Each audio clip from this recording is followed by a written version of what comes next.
बिस्मिल्लाहिर्रहमानिर्रहीम। अस्सलाम वालेकुम। आज के लेक्चर में हम extraction of metal from concentrated ore के मेथड डिस्कस करेंगे। गुज़िश्ता दो लेक्चर्स में हम बात कर चुके हैं कि मेटल को एक्सट्रैक्ट करने के हम तीन वे लेके चलेंगे, जिनमें सबसे पहला था जी कंसनट्रेशन ऑफ ओर, दूसरा हमारे पास है जी extraction of metal from the concentrated ore, और थर्ड वन इज़ रिफाइनिंग। आज हम जो है वो बात करेंगे एक्सट्रैक्शन ऑफ मेटल की, कि इसको ओर से किस तरह से जो है वो हासिल किया जाता है। इसको रिडक्शन केमिकल मेथड के ज़रिए जो है वो हम हासिल करते हैं। अब इसके फर्दर प्रोसेस हैं कि इनको जो है वो ओर को किन किन प्रोसेस से गुजारा जाता है। इनमें सबसे पहला प्रोसेस है हमारे पास, वो है जी roasting.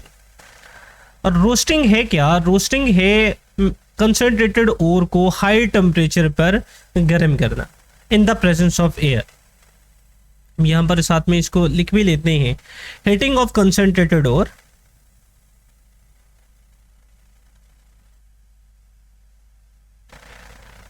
Heating of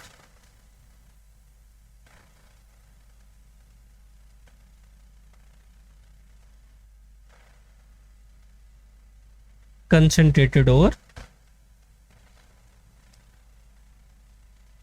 to high temperature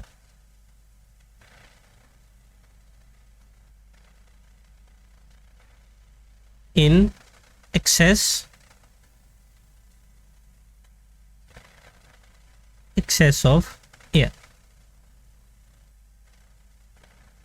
यानी कंसनट्रेटेड ओर को हवा की मौजूदगी में बहुत ज़्यादा टेम्परेचर पर गर्म करने को हम रोस्टिंग कहते हैं।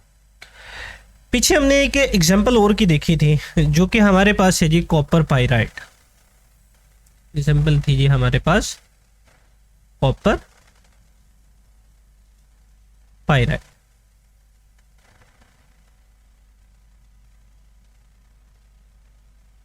कॉपर पाइराइड का फार्मूला हमारे पास है जी CuFeS2।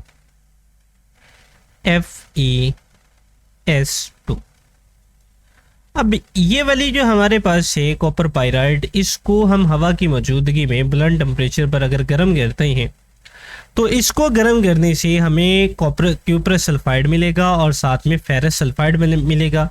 और जो इसमें इम्प्योरिटीज़ होंगी जी, वोलाटाइल इम्प्योरिटीज़ होंगी, वो ऑक्सीजन के साथ रिएक्ट करके ऑक्साइड जो है वो बनाएंगे। अब इसका केमिकल रिएक्शन जो है वो हम देख लेते हैं कि हमारे पास है ये वाली क्यूप्रस कॉपर पाइराइड हमारे पास है CuFeS2। ये हमारे पास कॉपर पाइराइड है। इसको अगर ऑक्सीजन के साथ यानी हवा की मौजूदगी में, सो हवा में ऑक्सीजन मौजूद होती है, इसको हम गर्म करें हाई टेम्परेचर पर, तो यहाँ से हमें मिलेगा जी एक क्यूप्रस सल्फाइड मिलेगा CuS2, और साथ में हमें जो है वो फेरस सल्फाइड मिलेगा FeS, और इसके साथ जो है वो वोलाटाइल इम्प्योरिटीज़ यानी सल्फ़र डाइऑक्साइड जो है वो प्रोड्यूस होगी, और सल्फ़र डाइऑक्साइड जो है वो गैसेस फॉर्म में होगी जी। सो यहाँ से बासानी जो है वो रिमूव हो जाएगी। अब इसको बैलेंस करने के लिए हम इसको 2 से मल्टीप्लाई करते हैं, इसी तरह से इस वाली को भी 2 से जो है वो मल्टीप्लाई किया जाएगा। सो ये वाली इक्वेशन जो है वो हमारे पास बैलेंस हो जाती है।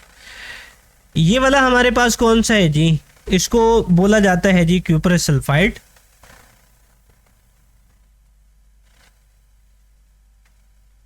Cuprous sulphide,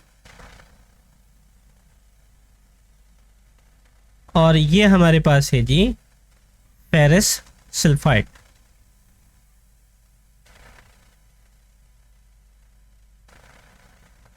ferrous sulphide. So इस तरीके के साथ एक्सट्रैक्शन ऑफ मेटल के पहले मेथड में, जिसको हम रोस्टिंग कह रहे हैं, हमने इसमें वोलाटाइल इम्प्योरिटीज़ यानी सल्फर डाइऑक्साइड जो है वो इसमें से रिमूव करवा दें। सो नेक्स्ट मेथड की तरफ मूव करते हैं जी। सो नेक्स्ट मेथड हमारे पास है जी स्मेल्टिंग। अब इसको देख लेते हैं जी कि स्मेल्टिंग हमारे पास क्या है। ये हमारे पास स्मेल्टिंग है जी। स्मेल्टिंग है क्या? स्मेल्टिंग है जी कंसनट्रेटेड ओर को यानी जो अभी हमने रोस्टिंग से मज़ीद कंसनट्रेटेड की है, इस रोस्टेड ओर को अब हम क्या करेंगे जी, सैंड फ्लेक्स यानी रेत के साथ और कोक के साथ in the presence of excess air in the blast furnace, यानी इसको मज़ीद हीट किया जाएगा, मज़ीद इसको गर्म किया जाएगा ब्लास्ट फर्नेस में। ब्लास्ट फर्नेस कैसी होती है जी, इसकी भी डायग्राम हम साथ ही में देख लेते हैं। ये हमारे पास डायग्राम है जी ब्लास्ट फर्नेस की। इसमें रख कर जो है वो इसको गर्म किया जाएगा, और ये वाला जो रिएक्शन है इन the presence of sand and Coke, जब इसको गर्म किया जाता है ये वाला रिएक्शन जो है वो हाईली एक्सोथर्मिक है, क्योंकि इसमें जो है वो बजाते खुद जो है वो बहुत ज़्यादा हीट जो है वो रिलीज होती है। इस वजह से हमें कोक की इतनी ज़्यादा अमाउंट जो है वो रिक्वायर्ड नहीं होती, स्मॉल अमाउंट के अंदर कोक जो है वो हमें रिक्वायर्ड होता है।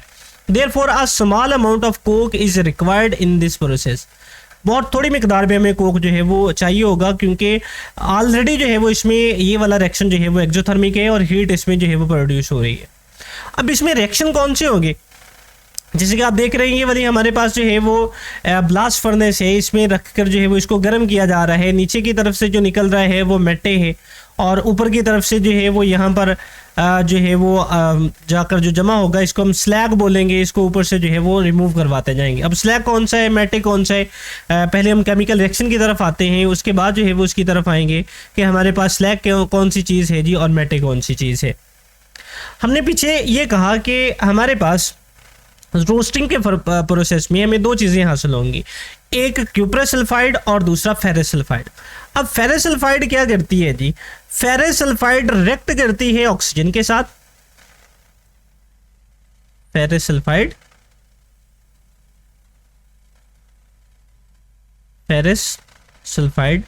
ये रिएक्ट करेगी ऑक्सीजन के साथ, और फर्स्ट ऑफ ऑल ये प्रोड्यूस करेगी जी फेरस ऑक्साइड FeO, और साथ में ये प्रोड्यूस करेगी sulphur dioxide. Again sulphur dioxide जो है वो वोलाटाइल है जी, वो गैसेस फॉर्म में यहाँ से जो है वो रिमूव हो जाएगी। इक्वेशन को बैलेंस करने के लिए इसको हम 2 से मल्टीप्लाई करेंगे, इसी तरह से ऑक्सीजन जो है इसको 3 से मल्टीप्लाई किया जाएगा, और फेरस ऑक्साइड को हम 2 से मल्टीप्लाई करेंगे, और इसी तरह से सल्फर डाइऑक्साइड जो है वो इसको भी 2 से मल्टीप्लाई किया जाएगा। ये हमारी इक्वेशन जो है वो बैलेंस होती है। अब क्योंकि मज़ीद हमने इसमें जो है वो रेत शामिल की है, सैंड शामिल की है, अब जो फेरस ऑक्साइड है ये रिएक्ट करेगा सैंड फ्लेक्स के साथ, यानी FeO फेरस ऑक्साइड ये रिएक्शन करता है सैंड के साथ, यानी SiO2। इसके साथ ये रिएक्ट करके बनाएगा सिलिकेट FeSiO3। अब इस वाले को बोला जाता है फेरस लिक्विड को, ये स्लैग है, और स्लैग की डेंसिटी जो है वो कम होती है, जिसकी वजह से यहाँ पर ऊपर तैरना शुरू हो जाता है जी। इसको यहाँ से जो है वो बाहर निकाल लिया जाता है। ये जिस तरह से यहाँ पर जो है वो मज़ीद लिखा गया है जी, यहाँ पर नेक्स्ट लाइंस के अंदर, in this process first ferrous sulphide oxidise, ferrous sulphide जो है वो ऑक्सीडाइज होता है to form ferrous oxide which react with the sand, जो कि सैंड के साथ रिएक्ट करता है to form iron silicate slag. It is being lighter, ये हल्का होने की वजह से राइज टू द टॉप, ऊपर की तरफ जो है वो उड़ता है, ये ऊपर की तरफ चला जाता है, and it is removed from the upper hole, और इसको ऊपर वाले सुराख के जरिए जो है वो बाहर निकाल लिया जाता है। इसके साथ जो दूसरी चीज यहाँ पर शामिल है जी, पेज को पहले थोड़ा ऊपर की तरफ हम मूव कर लेते हैं। जो दूसरी चीज इसमें शामिल है जी, और वो है जी क्यूप्रस सल्फाइड। अब क्यूप्रस सल्फाइड क्या करती है, क्यूप्रस सल्फाइड जो है ये भी ऑक्सीजन के साथ रिएक्शन करेगी, यानी Cu2S, क्यूप्रस सल्फाइड ये भी क्या करेगी जी, ऑक्सीजन के साथ इसका रिएक्शन होगा, और ये भी रिएक्ट करके बनाएगी क्यूप्रस ऑक्साइड Cu2O, यानी इसकी भी ऑक्सीडेशन होगी, और साथ में ये भी प्रोड्यूस करेगी सल्फर डाइऑक्साइड। अगेन ये वोलाटाइल है जी, ये यहाँ से जो है वो रिमूव हो जाएगी। इक्वेशन को बैलेंस करने के लिए इस वाले को यहाँ पर जो है वो 2 से मल्टीप्लाई, कलर हम चेंज कर लेते हैं जी बैलेंस करने के लिए, इसको 2 से मल्टीप्लाई करते हैं, इस वाले को जो ऑक्सीजन को जो है वो 3 से मल्टीप्लाई किया जाएगा। इसी तरह से जो क्यूप्रस ऑक्साइड है इसको 2 से मल्टीप्लाई किया जाएगा। सो ये हमारी इक्वेशन जो है वो बैलेंस यहाँ पर अब सल्फर 2 हैं जी, सो इसको भी बैलेंस करने के लिए इसको जो है वो यहाँ पर 2 से जो है वो मल्टीप्लाई किया जाएगा। ऑक्सीजन यहाँ पर जो है वो रेक्टेंड वाली साइड पर 6 हैं, 4 और 2 6 बैलेंस है जी, ये हमारी क्वेश्चन। अब इसके बाद क्या होता है जी, ये वाली जो क्यूप्रस ऑक्साइड है ये अनरेक्टेड फेरस सल्फाइड के साथ रिएक्ट करती है। क्यूप्रस ऑक्साइड जो है ये अनरेक्टेड फेरस सल्फाइड के साथ रिएक्शन करेगी, FeS। सो यहां से अगेन हमें हासिल होगा जी क्यूप्रस सल्फाइड और प्लस यहां से हमें हासिल होगा जी ferrous oxide. Ferrous oxide again जो है वो रिएक्शन करेगी जी सैंड फ्लेक्स के साथ और अगेन जो है वो स्लैग बनाएगी, ऊपर की तरफ जाएगा, यहां से जो है वो निकालते जाएंगे। अब हमारे रिएक्शन मिक्सचर में 2 चीजें जो है वो बचती हैं और वो 2 चीजें हमारे पास है जी क्यूप्रस सल्फाइड Cu2S और प्लस हमारे पास बचता है जी अनरेक्टेड फेरस सल्फाइड, क्योंकि जो तो फेरस ऑक्साइड प्रोड्यूस होगा वो तो सैंड के साथ रिएक्ट करके जो है वो स्लैग बनाएगा और यहां से निकलता जाएगा। अब ये जो 2 चीजें हमारे पास बची हैं क्यूप्रस सल्फाइड और फेरस सल्फाइड, इस वाले जो मिक्सचर है इस वाले को मेटे बोला जाता है। अब मेटे जो है इसमें 45% तक जो है वो कॉपर जो है वो मौजूद होती है और ये भारी होने की वजह से नीचे की तरफ आता है, जिसको यहां से जो है वो रिमूव करवा लिया जाता है। अब इस सारे को जो है वो हम देख भी लेते हैं जी कि फर्दर जो है वो इसमें क्या लिखा गया है। पेज को अगेन थोड़ा ऊपर की तरफ जो है वो मूव कर लेते हैं। सो यहाँ पर जो है वो फर्दर लिखा गया है जो अभी हमने बात की है जी। On the other hand cuprous sulphide oxidise to form the cuprous oxide. Cuprous sulphide जो है इसको ऑक्सीडाइज करके क्यूप्रस ऑक्साइड बनाया जाता है विच रिएक्टेड विद अनरेक्टेड फेरस सल्फाइड, जो कि अनरेक्टेड फेरस सल्फाइड के साथ रिएक्ट करती है to form ferrous oxide and cuprous sulphide. In this way cuprous sulphide and ferrous sulphide form a mixture. Cuprous sulphide और जो हमारे पास फेरस सल्फाइड है ये एक मिक्सचर बनाते हैं। This molten mixture is called matte. It is withdrawn from the lower hole, नीचे वाले होल से इसको रिमूव करवाया जाता है। It contain about 45% of copper. इसमें जो है वो तकरीबन 45% जो है वो कॉपर मौजूद होती है। सो ये था जी आज का हमारा टॉपिक। आज के टॉपिक में हमने एक्सट्रैक्शन ऑफ मेटल पर बात की। एक्सट्रैक्शन ऑफ मेटल के आज के लेक्चर में हमने 2 मेथड देखे। इनमें एक हमारे पास था जी रोस्टिंग और दूसरा था स्मेल्टिंग। तीसरा मेथड बेसिमराइजेशन, ये इंशाल्लाह नेक्स्ट लेक्चर में हम डिस्कस करेंगे। सो अब तक के लिए इजाज़त दें। अल्लाह हाफिज़।